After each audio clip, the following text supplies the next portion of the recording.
ഞാനൊരു കാര്യം മാത്രം പറയാം, ബാക്കി പിന്നെ എനിക്ക് വേറെ ചാൻസിന് സംസാരിക്കാൻ വേണ്ടിയിട്ട്. എല്ലാവരും ലൊക്കേഷനിൽ വന്നപ്പോഴും പടം കഴിഞ്ഞപ്പോഴും മീഡിയക്കാരും എല്ലാവരും ചോദിക്കാറുണ്ട് ആരാണ് നായകനെന്ന്. പ്രശാന്ത് മുരളി. ഇത് ഫഹദ് ഫാസിനെ പോലെയുള്ള പക്ഷെ ഞാൻ നിങ്ങൾക്കൊരു വാക്ക് തരാണ്. 2024 ഫെബ്രുവരിക്ക് ശേഷം പ്രശാന്ത് മുരളിയെ പോലെ ഫഹദ് ഫാസിൽ എന്ന് പറയാനുള്ള ചാൻസ് ഈ സിനിമയിലൂടെ ഞാൻ നിങ്ങൾക്ക് തന്നിരിക്കുന്നതായിരിക്കും. ബാക്കി പിന്നെ സംസാരിക്കും. കറക്റ്റ് സത്യമാണ്. ഞാൻ നേരത്തെ പറഞ്ഞ കാര്യം കോപ്പി അടിച്ചത് കേട്ടോ. സത്യത്തിൽ അടുത്തതായിട്ട് നമുക്ക് ഒരുപാട് സിനിമകളിലൂടെയും നമ്മുടെ കൂടുതൽ അട്രാക്ഷൻ തോന്നിയിട്ടുള്ളത് കോമഡി സ്കിറ്റുകളിലൂടെയാണ്. നമ്മുടെ പ്രിയപ്പെട്ട Pradeep Balan, please welcome to the stage. No limits എന്ന് പറയുന്നത് ഇവിടെ നേരത്തെ സൂചിപ്പിച്ച പോലെ ഒരു കാര്യത്തിന് ലിമിറ്റില്ലാത്ത, കൂടെ സ്നേഹത്തിനും ഒരു ലിമിറ്റും വയ്ക്കാത്ത ഒരു കൂട്ടമാണ് ഈ വയസ്സെത്രയായി 30 എന്ന് പറയുന്ന സിനിമയുടെ ഈ ഒരു കൂട്ടായ്മ. എല്ലാവരും ഒരു കുടുംബം പോലെ കഴിഞ്ഞ ഒരു സിനിമയാണ്. ആ നാട് മുഴുവൻ ഒരു സിനിമയ്ക്ക് ഇത്രയധികം സപ്പോർട്ട് ചെയ്ത് കൂടെ നിന്നു എന്ന് പറയുന്നത് തന്നെയാണ് അതിൻ്റെ ഏറ്റവും വലിയൊരു വിജയം. അപ്പോൾ തീർച്ചയായിട്ടും പിന്നെ നമ്മുടെ മുത്തശ്ശിയോടെ ഉണ്ട്, ഏകദേശം 100 അടുത്ത് തോന്നുന്നു അല്ലേ? ഓക്കെ. അപ്പോൾ അങ്ങനെ ഒരാളുകൂടെ ഈ ഒരു സിനിമയുടെ ഭാഗമാണ് എന്നത് ഇതിൻ്റെ വലിയൊരു പ്രത്യേകതയാണ്. എന്തായാലും ഒരുപാട് ഒന്നും അവകാശവാദങ്ങളൊന്നുമില്ല. ഈ സിനിമ പറഞ്ഞ പോലെ ഫെബ്രുവരി 29 ശേഷം ജനങ്ങൾ ഏറ്റെടുക്കട്ടെ എന്ന് മാത്രം ആത്മാർത്ഥമായിട്ട് ആശംസിച്ചുകൊണ്ട് ഷിജുവേട്ടനും പപ്പേട്ടനും അതുപോലെ തന്നെ എന്നെ ഈ സിനിമയിലേക്ക് പരിചയപ്പെടുത്തിയ ഫൈസൽ മാഷുണ്ട് ഇവിടെ. ഫൈസൽ മാഷ് ഉൾപ്പെടെയുള്ള എല്ലാ പ്രിയപ്പെട്ടവരോടും പിന്നെ പ്രശാന്ത് മുരളി, ബാക്കി കൂടെ അഭിനയിച്ച എല്ലാവരോടും എൻ്റെ ഹൃദയം നിറഞ്ഞ നന്ദി, നമസ്കാരം. Thank you. ഹലോ. അടുത്തതായി കോമഡിയുടെ നായകൻ. ഇദ്ദേഹത്തെ കുറിച്ചൊക്കെ കുറേ പറയാനുണ്ട്, പക്ഷേ നമുക്കൊരു സമയത്തിൻ്റെ ചെറിയൊരു പ്രശ്നമുള്ളത് കൊണ്ട് ഒന്ന് ചുരുക്കി പറയാം അല്ലേ. പണ്ട് ഞാനിങ്ങനെ ഒരു ഇരിച്ചിരി ബമ്പർച്ചിരി പ്രോഗ്രാമിന് പോയപ്പോൾ ഒരാളെ കണ്ടു. നമ്മുടെ പ്രധാന കോമഡി നായകൻ ഉണ്ണിരാജ.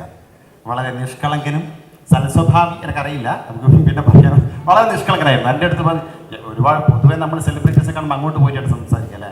ഇദ്ദേഹം എൻ്റെ അടുത്ത് വന്ന് കുറേ സംസാരിച്ചു. അത് കഴിഞ്ഞ് രാത്രി എൻ്റെ റൂമിൽ വന്ന് സംസാരിച്ചു. ഞാൻ ഇവരെന്തപ്പോൾ ഇങ്ങനെയെന്ന് വെച്ച് മനസ്സിൽ സത്യം പറഞ്ഞൊരു എക്സൈറ്റ്മെൻറ്റ്. വളരെ നിഷ്കളങ്കനായ ഒരാളായിരുന്നു. എന്താ അതിൻ്റെ രഹസ്യം എന്നുള്ളത് ഇപ്പോൾ മനസ്സിലാക്കില്ല ഉണ്ണിരാജ. അന്ന് ഉണ്ണിരാജ എൻ്റെ ഒരു കാര്യം പറഞ്ഞു, നീ ഭാവിയിൽ എന്താകുന്ന അത് സ്റ്റേജിൽ നിന്ന് പറഞ്ഞാൽ മതി. അപ്പോൾ നമുക്ക് നമ്മുടെ കോമഡി നായകനെ ഉണ്ണിരാജയെ വേദിയിലേക്ക് ക്ഷണിക്കാം, പ്ലീസ്. എല്ലാം ഏറ്റവും കൂടുതൽ സുഹൃത്തുക്കൾ. ഞാൻ ഇപ്പോൾ കുറേ ദിവസമായി ഇങ്ങനത്തെ പരിപാടിക്ക് വരുന്നത്. അങ്ങനെ എല്ലാ സിനിമയിലും ചെറിയൊരു വേഷം ചെയ്തുകൊണ്ട് ഇതുപോലെ പരിപാടിക്ക് വരാൻ പറ്റുന്ന വലിയ ഭാഗ്യമായിട്ട് കാണാം. കാരണം അടിപൊളിയല്ലേ, എല്ലാവരും കാണാം, അടിപൊളിയാണ്. അപ്പോൾ വയസ്സത്തിനൊപ്പത്തി പപ്പാട്ടൻ്റെ ഒപ്പം നരിപ്പറ്റ നമ്മൾ എത്രയോ വർഷങ്ങൾക്ക് മുമ്പേ നമ്മുടെ പോസ്റ്റർ കോട്ടപ്പുറത്തെ കൂട്ടുകുടുംബമെല്ലാം കണ്ട. അപ്പോൾ അദ്ദേഹത്തെ പണ്ടേ അറിയാം. അപ്പോൾ അങ്ങനെ ഒരു പടത്തിൽ ചെറിയ വേഷം കിട്ടി. അവർ ഷൈജു സാർ, നമ്മുടെ പ്രൊഡ്യൂസർ, പിന്നെ നായകൻ അടിപൊളിയാണ്, ഗംഭീരമാണ്.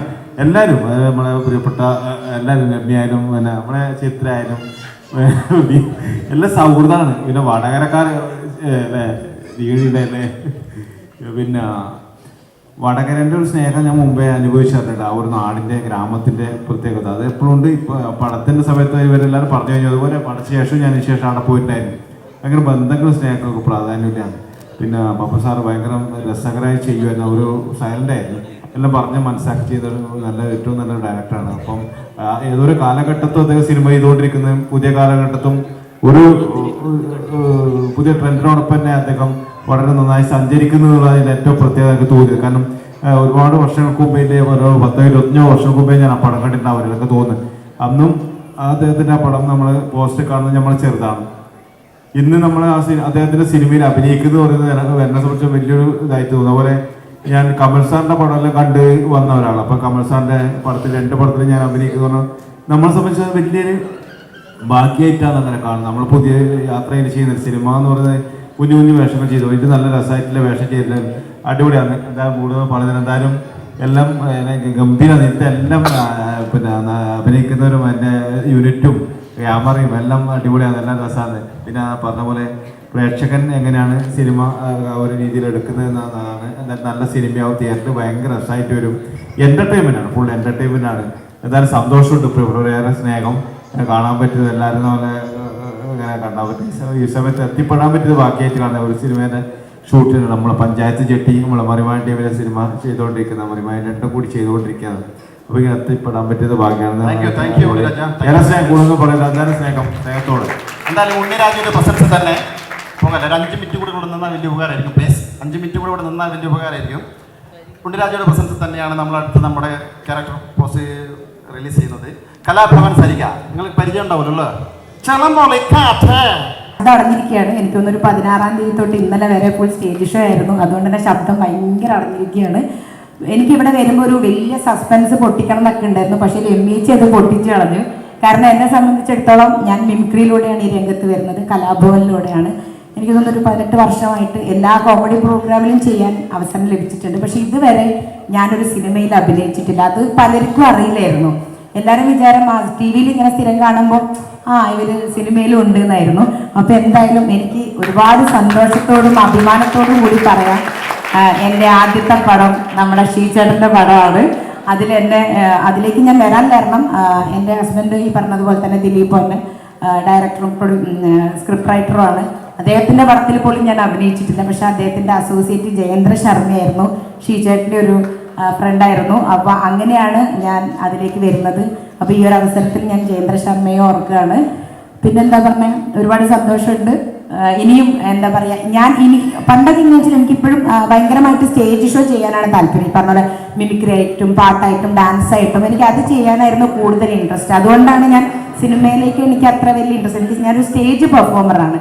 പക്ഷെ പിന്നെ എനിക്ക് മനസ്സിലായി, പലരും എൻ്റെ അടുത്ത് പറയും നമ്മൾ ഈ സ്റ്റേജ് ഷോ ഒക്കെ ചെയ്യുന്ന എന്തിനാന്ന് വിചാരിച്ചിട്ടുണ്ടെങ്കിൽ എങ്ങനെയെങ്കിലും നമ്മൾ ഇതിൽ നിന്നൊക്കെ പിടിച്ചു കയറി ഒരു സിനിമയിൽ അഭിനയിക്കാൻ വേണ്ടിയിട്ടാണ്. പക്ഷെ എന്നെ സംബന്ധിച്ചിടത്തോളം എനിക്ക് ഈ സിനിമ ചെയ്തതിന് ശേഷം എനിക്ക് സിനിമ ചെയ്യാൻ ഭയങ്കര ആഗ്രഹമുണ്ട്. എന്തുകൊണ്ടാണ് വെച്ചിട്ടുണ്ട്, സിനിമ ചെയ്താൽ മാത്രമേ കുറച്ചും കൂടി എനിക്ക് സ്റ്റേജ് പെർഫോമൻസ് അല്ലെങ്കിൽ കുറച്ചും കൂടെ സ്റ്റേജ് കൂട്ടാനും സ്റ്റേജിൻ്റെ പേയ്മെൻ്റ് ഒക്കെ കൂട്ടാൻ പറ്റുള്ളൂ എന്നുള്ള സത്യം ഞാൻ ഈ അടുത്ത കാലത്താണ് മനസ്സിലാക്കിയത്.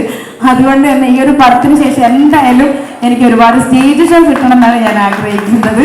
അതുപോലെ എന്തായാലും ഇനിയുള്ള ഞാൻ സിനിമയിൽ അഭിനയിക്കുകയാണെങ്കിലും അതിൻ്റെ ഫുൾ ക്രെഡിറ്റും ഈ ക്രൂവിന് കൊടുക്കുകയാണ്. കാരണം അവരുടെ ഒരു സപ്പോർട്ട്. കാരണം വടകര വെച്ചിട്ട് ഒരു പടം നടക്കുന്നുണ്ടെന്ന് പറഞ്ഞപ്പോഴത്തേക്കും ഞാൻ സത്യം പറയുകയാണെങ്കിൽ ഇത് പറയാൻ പാടുണ്ടോന്ന് പോലെ എനിക്കറിയാം, ഇത് ഭയങ്കര ഒരു സിനിമയൊന്നാവും അങ്ങനെയൊന്നും ഞാൻ വിചാരിച്ചില്ല. ഞാൻ വിചാരിച്ചു എൻ്റെ വീടിൻ്റെ അടുത്തല്ല, ഞാൻ ഒരു കൊയിലാണ്ടിക്കാരിയാണ്, രാവിലെ പോയിട്ട് അഭിനയിച്ചെങ്കിൽ പോരാ, വലിയ കുഴപ്പമൊന്നുമില്ല, ഇത് ആരും ചിലപ്പോൾ കാണുന്നൊന്നും ഉണ്ടാവില്ല എന്നൊക്കെ വിചാരിച്ചിട്ട് ഞാൻ ജസ്റ്റ് ഒന്ന് പോയതാ. പക്ഷെ പിന്നെ അതുപോലെ തന്നെ ഞാൻ ചെന്നപ്പോൾ എല്ലാം വടകര ഭാഷ അറിയാലോ, എല്ലാം നമ്മൾ സരി ഇങ്ങോട്ട് അടുത്ത ഷോട്ട് ആടെ നാട്ടോ വരണ്ട്, ഇവിടെ നാട്ടോ വരണ്ട്, ഇങ്ങനത്തെ വർത്താനൊക്കെ കേട്ടപ്പോൾ എനിക്ക് ഭയങ്കര എൻ്റെ വിചാര സിനിമയിലൊക്കെ എല്ലാവരും അവിടെ നിന്ന് വരും ഇവിടെ നിന്ന് വരും ഇതൊക്കെ പേടിച്ചിട്ടാണ് ഞാൻ പോകാതിരുന്നത്. പക്ഷെ ഇവിടെ വന്നപ്പോൾ എല്ലാവരും ഭയങ്കര ഒരു സിനിമ, പപ്പേട്ടനായിക്കോട്ടെ, പിന്നെ ജിബ്രാൻ ഒരു ക്യാമറമാൻ എന്നൊക്കെ പറയുമ്പോൾ എൻ്റെ വിചാരം വെച്ചാൽ അങ്ങോട്ട് മാറി ഇങ്ങോട്ട് ലുക്കൊക്കെ മാറി ചീത്തത്. പക്ഷെ ഭയങ്കര കമ്പനിയായിരുന്നു, ഭയങ്കര കൂളായിട്ട് അറ്റൻഡ് ചെയ്തു. അപ്പോൾ അതുകൊണ്ട് തന്നെ എനിക്ക് ഭയങ്കരമായിട്ട് ഇഷ്ടപ്പെട്ടു. പക്ഷെ ഒരു കാര്യം ഞാൻ പറയാം, ഒരുപാട് ഈ പറഞ്ഞ സിനിമയിൽ അഭിനയിച്ചിട്ടില്ലെങ്കിലും ഇത്രയും നല്ലൊരു പടത്തിൻ്റെ ഭാഗമാവാൻ സാധിച്ചതിൽ എനിക്ക് ഒരുപാട് സന്തോഷമുണ്ട്. അത്രയ്ക്കും നല്ല പടമാണ്. വടകരയുള്ള ഒരുപാട് ആർട്ടിസ്റ്റുകൾ ഇതിൽ അഭിനയിച്ചിട്ടുണ്ട്. അവരെക്കുറിച്ച് ഞാൻ ഒരു വാക്ക് പറഞ്ഞോട്ടെ, കുറേ പുതിയ ആൾക്കാർ. അപ്പോൾ എന്നെ സംബന്ധിച്ചിടത്തോളം ഞാൻ വിചാരിച്ചു ഇവർ അഭിനയിച്ചുകൊണ്ടിരിക്കുക, പക്ഷെ എൻ്റെ വിചാരം ഇവർ റിഹേഴ്സൽ ചെയ്യുകയാണ്. കാരണം ഒരിക്കലും അത് അഭിനയിക്കുകയാണെന്ന് എനിക്ക് തോന്നിയിട്ടില്ല. കാരണം ഒരു ഡയലോഗ് എനിക്ക് പറഞ്ഞപ്പോൾ ഞാനിവിടെ കിടന്ന് ഭയങ്കര അഭിനയം, അവരഭിനയിക്കുമ്പോൾ ഞാൻ ഇവരെന്താ അഭിനയിക്കാത്തത്. പക്ഷെ അത് അത്രയും നാച്ചുറലായിട്ട് ഈ സിനിമയിലാണ് എനിക്ക് തോന്നുന്നു ഏറ്റവും നാച്ചുറലായിട്ടുള്ള ആൾക്കാർ, സാധാരണക്കാർ, നമ്മുടെ സാധാരണക്കാർക്ക് ഏറ്റവും കൂടുതൽ മനസ്സിലാക്കാൻ പറ്റുന്ന ഒരു സംഭാഷണ ശൈലിയും കാര്യങ്ങളൊക്കെ ആയിരിക്കും. അപ്പോൾ എന്തായാലും എല്ലാവർക്കും ഈ ഒരു ഈവനിങ് അടിച്ചു പൊളിക്കട്ടെ. Thank you very much. ആദ്യമായിട്ട് വിളിക്കുന്നത് നമ്മുടെ കമലമ്മ, എൻ്റെ കൂടെ ആങ്കറിങ് ചെയ്യുന്ന എൻ്റെ അമ്മയാണ്. അപ്പോൾ കുറേ ആൾക്കാർക്ക് ശരിക്കും അമ്മയാണോ എന്നൊക്കെ, ശരിക്കും അമ്മ തന്നെയാണ്. നമ്മൾ ചില വേഷങ്ങളൊക്കെ ഇങ്ങനെ യൂട്യൂബിലൊക്കെ ചെറിയ കോപ്രായ വീഡിയോസൊക്കെ ചെയ്യാറുണ്ട്. അപ്പോൾ കമലമ്മയെ വേദിയിലേക്ക് ക്ഷണിക്കാം. പിന്നെ എനിക്ക് ഇവിടെ പറയാനുള്ളത് എന്താ വെച്ചാൽ, അടുക്കളയിൽ നിന്ന് ചോറും കറിയും മാത്രം വെച്ചുകൊണ്ടിരുന്ന ഞാൻ അങ്ങനെ തന്നെ ഇവൻ്റെ വീഡിയോയിൽ കൂടി ഈ വരാന്ത വരെ എത്തിച്ചിട്ട്, വരാന്തയിൽ നിന്ന് ഞാൻ ഇപ്പോൾ ഇവിടെ എത്തിയത് ഈ വയസ്സെത്രയായി 30 എന്ന് പറഞ്ഞ സിനിമേൻ്റെ എഴുതിയിരിക്കുന്നത് എൻ്റെ ജീവിതത്തിൽ തന്നെ ഏറ്റവും വലിയ, ഇതിനേക്കാൾ വലിപ്പനക്കൊന്നും പറയാനില്ല. ഇവരെ കുടുംബത്തിൽ ഈ വയസ്സെത്രയായി എന്ന കുടുംബത്തിൽ തന്നെ എത്തിപ്പെട്ടതിന് എൻ്റെ ഒരു ഭാഗ്യമായിട്ട് കൊടുക്കുന്നതാണ്. Thank you. അടുത്തതായി മനോരഞ്ജൻ, പ്ലീസ് വെൽക്കം. അതുപോലെ തന്നെ ഗീത പയ്യന്നൂർ, പ്ലീസ് വെൽക്കം. ചെയ്തിട്ടുണ്ട്, കുറേ വർഷങ്ങൾ ചെയ്തിട്ടുണ്ട്. വയസ്സെത്രയായി 30 എന്ന ഈ പടത്തിൽ ഒരു ക്യാരക്ടർ ചെയ്തിട്ടുണ്ട്. അതിന് എന്നെ അതിലേക്ക് അവസരം തന്ന ഫൈസൽ മാഷ്, പിന്നെ എൻ്റെ ഡയറക്ടർ പപ്പൻ സാറ്, പിന്നെ പ്രൊഡ്യൂസർ, എല്ലാവർക്കും, പിന്നെ ഇതിൻ്റെ അണിയറയിൽ പ്രവർത്തിച്ചും കൂടെ അഭിനയിച്ച എല്ലാവർക്കും നന്ദി, ഒരുപാട് നമസ്കാരം. ഇത് വളരെ ഒരു വൻ വിജയമാവട്ടെ എന്ന് ഞാൻ ആത്മാർത്ഥമായി പ്രാർത്ഥിക്കുന്നു. നന്ദി, നമസ്കാരം. മുന്നണിയിലും പിന്നണിയിലും പ്രവർത്തിച്ച എല്ലാവർക്കും, നമുക്ക് എല്ലാവർക്കും ഈ സിനിമ വമ്പൻ വിജയത്തിലേക്ക് നയിക്കാൻ നിങ്ങളെല്ലാവരും പ്രാർത്ഥനയും അനുഗ്രഹവും നമുക്ക് വേണം. Thank you.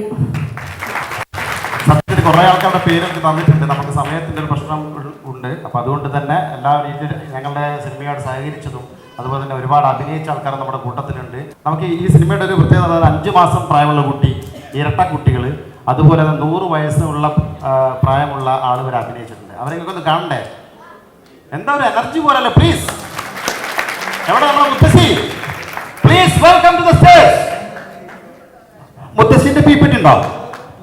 ഓക്കെ, നല്ലൊരു കയ്യടി. ചെറുപ്പകാലത്ത് ഒരുപാട് സിനിമയിലും കാര്യങ്ങളൊക്കെ, നാടകത്തിനോടൊക്കെ വളരെ ക്രേസുള്ള ഒരു വ്യക്തിയായിരുന്നു. അപ്പൊ ഇപ്പം സ്വന്തം കുടുംബം ഇതെല്ലാം മുത്തശ്ശി വിശേഷമോ? അങ്ങനെ കുറെ കാലത്തിന് ശേഷം സിനിമയിലൊക്കെ അഭിനയിക്കാൻ ആഗ്രഹിച്ചില്ലേ? എന്നിട്ട് ഇപ്പൊ എവിടെ എത്തി? സിനിമയിൽ അഭിനയിച്ചില്ലേ? അത് ഏത് ചില്ലറ റോളാച്ചാ? കൂളിംഗ് ഗ്ലാസ് എല്ലാം ഇട്ടിട്ട് പ്രൊമോഷൻ കാണേണ്ടതാ. നാട്ടുകാരെല്ലാം പറയുന്നുണ്ടോ? നാട്ടുകാരെല്ലാം പറയുന്നത് സിനിമ പറഞ്ഞിട്ട് പോയതൊക്കെ കാണണം കാണണം എന്താ സിനിമ വരാതെ സിനിമ എന്താ വരാതെ ധൈര്യത്തെ പറഞ്ഞിരിക്കുക. ഞാനിങ്ങനെ സിനിമേൻ്റെ ഞാൻ അതിനകത്ത് കൊന്നാലിങ്ങനെ കുത്തിയിരുന്നതാ. അന്നേരം 2-3 നാൾ വന്നു. നിങ്ങളിതില്ല വന്നു. 2 മോമ്പി ഞാൻ കുത്തിയിരിക്കുന്നത്. എന്നാൽ 2 മോമ്പ മാസമായില്ലേ. ഞാൻ പറഞ്ഞ ആരാരും ഇരിക്കും നിങ്ങൾക്ക്. ഞാൻ പറയും സിനിമയില്ലാ തന്നെ കൂട്ടറേ ഒന്നും അറിഞ്ഞൂടാ. സിനിമ ഒരാ കുത്തിരിക്കുന്നതാ. അല്ല നിങ്ങൾക്ക് ഏത് പാല് വൃത്തി പാത്രം കൊണ്ട് ഏത് പാല് കൊണ്ട് 2-3 പഴയത് തടുക്കാവുക. ഞാൻ പറയാം അതങ്ങനെ നോക്കാം. അഭിനയം അതൊന്നല്ലട്ടാ, പാല് ടിപ്പി കൊണ്ടുപോയൊന്നല്ല. ഒരുപാട് ഡയലോഗുകളൊക്കെ ഉണ്ട്. സ്വന്തം ഡബ് ചെയ്തോട്ടാ. അത് വേറെ നല്ല കൈ കൊടുത്താ. 3 പ്രാവശ്യം എറണാകുളം സ്റ്റുഡിയോ പോയി ഡബ് ചെയ്യാൻ വേണ്ടിട്ടല്ലേ? ഈ കഴുത്തിലും കുറച്ച് മുന്നേ ഒരുപാടുണ്ട്. ഇപ്പൊ വളയൊന്നും കാണുന്നില്ല. പോയി അതല്ല എന്റെ മോനെ ഞാൻ കൊടുത്തതാ സിനിമക്ക് വേണ്ടിയിട്ട്. സിനിമക്ക് വേണ്ടിയിട്ട് നിങ്ങളല്ലാണ്ട് കൊടുക്കുവാ പരിപാടിക്ക്. സിനിമ നല്ല ഓടണം. കഥ വേണ്ടി എന്റെ പടച്ചോനെ ചോദിച്ചു. പിന്നെ പ്രശ്നമാവും. സിനിമ നല്ല ഓടണം. അതിന് വേണ്ടിയിട്ടാ. പ്രൊഡ്യൂസറെ ക്ഷമിക്കണം, എന്നോട് ഞാൻ അറിയാണ്ട് ചോദിച്ചതാ. അത് പെട്ടെന്ന് നമ്മുടെ പടം നിങ്ങളെ വിജയാക്കി കൊടുത്തു കഴിഞ്ഞാല് പ്രൊഡ്യൂസർക്ക് പാവം പൈസ ഇല്ല നന്ദി കൊടുത്തത്. അതെല്ലാം ഓരോരുത്തർ കൊടുത്ത്. പിന്നെ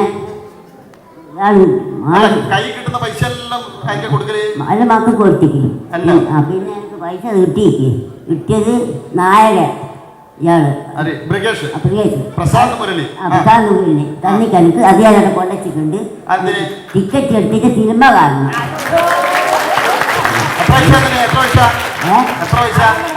ആയിക്കോട്ടെ, അറിയാൻ പാടില്ല. തരുന്നായിട്ട് വലിയാലും പറഞ്ഞായിരുന്നു. അല്ല ഇനിയിപ്പോ അടുത്ത പടത്തിൽ ഇപ്പോ ഈ സിനിമ കണ്ടിട്ട് അടുത്ത പടത്തിൽ ആൾക്കാരെ വിളിക്കൂ. അന്നേരം പോവാ? അന്നേരം പോവാ.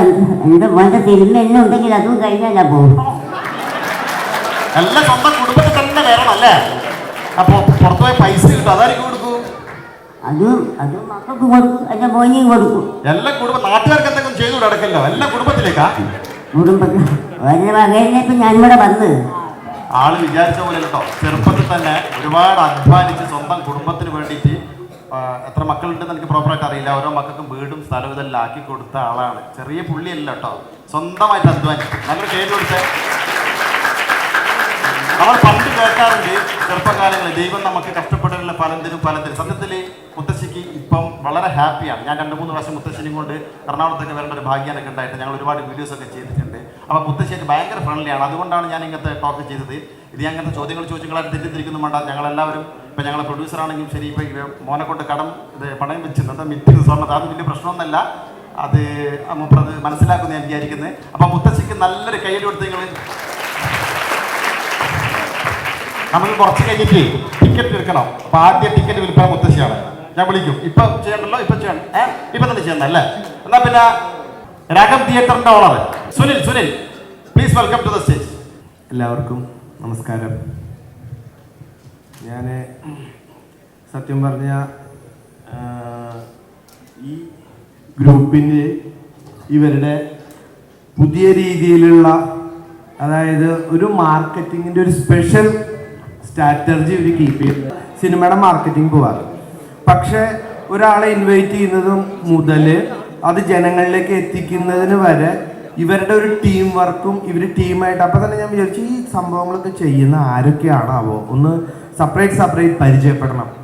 അത്രയും മനോഹരമായ രീതിയിൽ ഈ സിനിമ ജനങ്ങളിലേക്ക് എത്തിക്കാനായിട്ടും എല്ലാ ആളുകളെയും ചെറിയതായാലും വലിയതായാലും അവരെ വലിപ്പ ചെറുപ്പമില്ലാതെ കൊണ്ടുവന്ന് ഇതിൻ്റെ ഒരു മുഖ്യധാരയിലേക്ക് എത്തിക്കാനും ഈ ടീം ചെയ്യുന്ന ആ ഒരു വർക്കിന് ഞാൻ ആദ്യം അപ്രീഷിയേറ്റ് ചെയ്യുന്നു.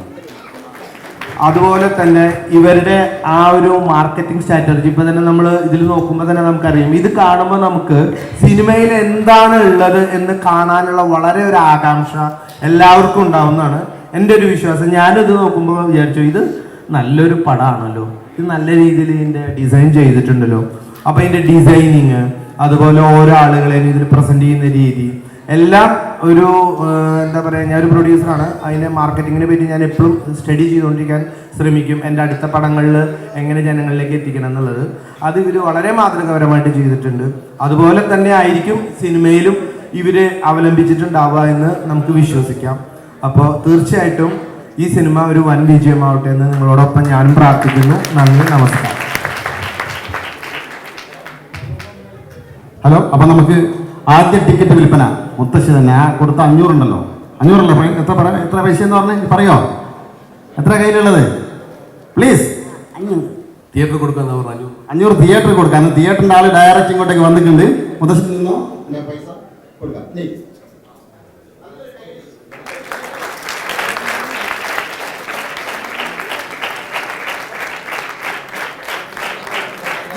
ആദ്യ ടിക്കറ്റ് വിൽപ്പനയാണ്. ഇനി അങ്ങോട്ട് നിങ്ങൾ എല്ലാവരും ടിക്കറ്റ് എടുത്തിട്ട് നമ്മുടെ ഈ സിനിമയെ വിജയിപ്പിക്കണമെന്ന് വിനീതമായി അഭ്യർത്ഥിക്കുകയാണ്. Okay, thank U. അപ്പോൾ നമുക്ക് ഈ സിനിമയുടെ വേറൊരു ഹൈലൈറ്റ് എന്ന് പറഞ്ഞാൽ നേരത്തെ പറഞ്ഞതുപോലെ ഈ സിനിമയുടെ 7 കിടിലം പാട്ടുകളുണ്ട്. ഡാൻസ് അറിഞ്ഞുകൂടാത്തവരോടും ഞങ്ങളുടെ നാട്ടിൽ ബിസിനസ്സാണ് പാരമ്പര്യമായിട്ട് ചെയ്തുകൊണ്ടിരിക്കുന്നത്.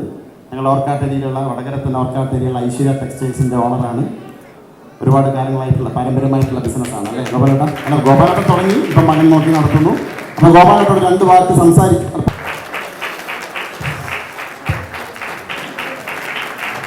Thank you Gopalan, Aishwarya, thank you very much.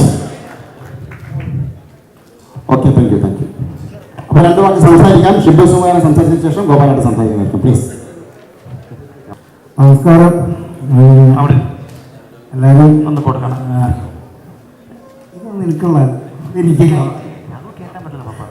ഇതെന്താ വെച്ചാല് വളരെ രസകരമായിട്ടുള്ളൊരു വർക്കായിരുന്നു. ഇതിലേക്ക് എന്നെ പരിചയപ്പെടുത്തിയത് ശ്രീ ഫൈസൽ സാറാണ്, ഫൈസൽ മാഷ്. പിന്നെ ഞങ്ങൾ അങ്ങ് ഈ കുടുംബത്തിലേക്ക് ജോയിൻ ചെയ്തു. ഷിജുഭായി, പപ്പൻ സാറ്, ഫൈസൽ മാഷൊക്കെ വന്ന് കാണുകയുണ്ടായി. വളരെ രസകരമായിരുന്നു.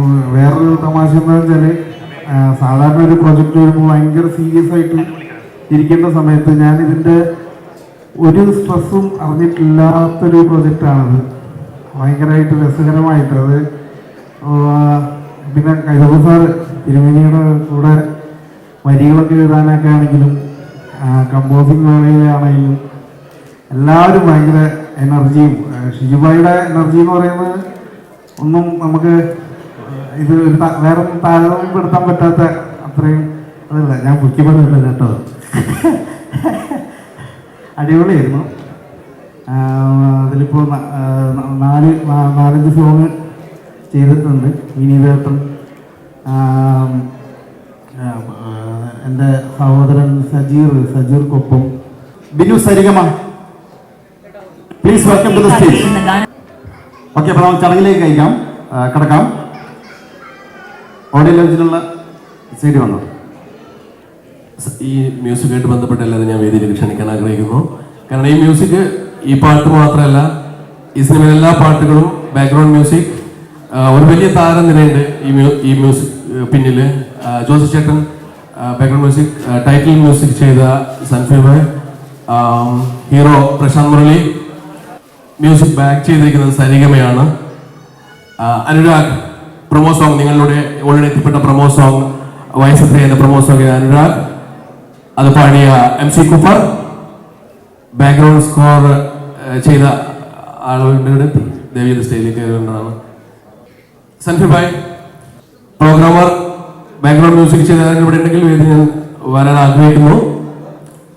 ഈ മ്യൂസിക് സരിഗമ വാങ്ങിയത് പാട്ട് മാത്രമല്ല, title song, promo song, background music എല്ലാം ചേർന്നാണ്. Okay please. വയസ്സത്രയായി 30 എന്ന സിനിമയുടെ ഫുൾ മ്യൂസിക്കൽ ടീമാണ് ഇവിടെ വേദിയിലുള്ളത്. ഞങ്ങൾ സരിഗമയിലൂടെ നിങ്ങളുടെ മുന്നിലേക്ക് എത്തിക്കുന്നത് ഒരു ടൈറ്റിൽ സോങ്, ഒരു promo song, 5 story song plus 2 theme song. One more small girl പ്രാർത്ഥന ആൻഡ് ഗോഡ്ഫ്രീ. ജുബേർക്ക നോ ലിമിറ്റ് ഫാമിലിക്ക് വേണ്ടി ഷൂട്ട് ചെയ്ത എൻ്റെ നാടിന് വേണ്ടി നിങ്ങളുടെ എല്ലാം കരുത്താണ് സിനിമ. ഈ സിനിമയുടെ കരുത്ത് ഈ സിനിമയിലെ പാട്ടാണ്. സരിഗമയിലൂടെ ഞങ്ങൾ ഈ പാട്ട് ഇന്ന് നിങ്ങൾക്ക് മുന്നിൽ അവതരിപ്പിക്കുകയാണ്. വയസ്സത്രയായി 30 എന്ന സിനിമയിലെ എല്ലാ പാട്ടുകളും.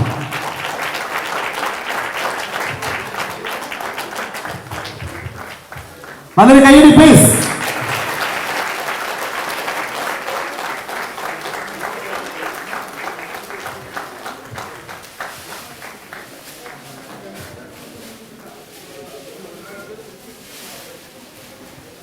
Thank you very much. Okay, thank you. വളരെ വ്യത്യസ്തമായിട്ടാണ് ഓരോ പാട്ടും കൈകാര്യം ചെയ്തിരിക്കുന്നത്. തീർച്ചയായിട്ടും അതിൽ ഒരുപാട് സന്തോഷം. അതുപോലെ അവിടെ ഞാൻ സ്റ്റുഡിയോയിലോട്ട് കയറുമ്പോൾ തന്നെ പൂർണ്ണമായിട്ടുള്ള സപ്പോർട്ടും എനർജിയും തന്ന, ഒരിക്കലും അത്തരത്തിലുള്ള ഒരു സ്റ്റുഡിയോ അങ്ങനെ സപ്പോർട്ടൊന്നും കിട്ടിയിട്ടില്ല. വളരെ പോസിറ്റീവായിട്ടുള്ള വൈബ് തന്നുകൊണ്ടേയിരുന്നു ഷിജു, ക്ഷമിക്കണം. കാരണം ഞങ്ങൾ അവിടെ വെച്ചാണ് പരിചയപ്പെടുന്നത്. പക്ഷേ എപ്പോഴും നമ്മളിങ്ങനെ പാടാൻ എന്താ പറയുക, നമുക്കൊരു ടെൻഷനൊക്കെ ഉള്ള സമയത്ത് പോലും നമ്മളെ പൂർണ്ണമായും സപ്പോർട്ട് ചെയ്ത് പാടിക്കുന്ന ഒരു രീതിയായിട്ടാണ് തോന്നുന്നത്. അദ്ദേഹം പിന്നെ മ്യൂസിക് ഡയറക്ടറാണ്. ഞാൻ പറഞ്ഞ ഇപ്പുറത്തെ വശമാണ്. അങ്ങനെ ഉണ്ടായിട്ടില്ല. സാധാരണ മ്യൂസിക് ഡയറക്ടറാണ് നമ്മളെ എപ്പോഴും സപ്പോർട്ട് ചെയ്ത് പാടിപ്പിക്കുന്നത്. എന്തായാലും ഒരുപാട് സന്തോഷം. വർത്തമാനം പറഞ്ഞ സമയം കളയുന്നില്ല. ഞങ്ങളിപ്പോൾ എത്രയോ വർഷത്തിന് ശേഷമാണ് ഒരുമിച്ച് വീണ്ടും ഒരു വേദിയിൽ ഒരുമിച്ച് ഇരിക്കുന്നത്. തീർച്ചയായിട്ടും രണ്ടുപേരെയും ഒരു ചെറിയ കാറ്റ് വന്നിങ്ങനെ തലോടിപ്പോയി. ആ കാറ്റ് എന്നെ ചെറുതായിട്ടൊന്ന് തലോടിപ്പോയെങ്കിലും നന്നായിട്ട് തലോടിയത് വൈക്കം വിജയലക്ഷ്മി. പിന്നെ വിജയലക്ഷ്മി കിട്ടാണ്ടായിപ്പോയി. കേരള നാട്ടിൽ പോലും കിട്ടാത്ത രീതിയിൽ ഇങ്ങനെ പറന്ന് കാറ്റത്ത് ഇങ്ങനെ പറന്ന് നടക്കുകയായിരുന്നു. അപ്പോൾ തീർച്ചയായിട്ടും ഒരുപാട് സന്തോഷം. വിജയലക്ഷ്മി സംസാരിച്ചിട്ടില്ല, രണ്ടു പേർക്ക് സംസാരിച്ചിട്ട്. എല്ലാവർക്കും നമസ്കാരമുണ്ട്. നോ ലിമിറ്റ്സിൻ്റെ ബാനറിൽ പപ്പേട്ടൻ സംവിധാനം ചെയ്യുന്ന വയസ്സത്രയായി 30 എന്നുള്ള ചിത്രത്തിൽ എനിക്കും ശ്രീരാമേട്ടനും പാടാൻ സാധിച്ചതിൽ അതിയായ സന്തോഷം. ഇവിടെ വരാൻ സാധിച്ചതിലും സന്തോഷമുണ്ട്. എല്ലാത്തിനും ഭഗവാനും നന്ദി പറയുന്നു. ഷിരിച്ചേട്ടനും ഷിബു സുകുമാരൻ ചേട്ടനും കൈതപ്പുറം തിരുമേനിക്കും പപ്പേട്ടനും എല്ലാവർക്കും നന്ദി അറിയിക്കുന്നു. സുമേഷു വളരെ നന്ദിയുണ്ട്. വളരെ സ്നേഹത്തോടെ സുമേഷ് ആദ്യം മനസ്സിലായില്ല. എന്തായാലും വളരെ സന്തോഷം. സന്തോഷമുണ്ട്. കമലമ്മ ചേച്ചി Vijay, thank you. Thank you.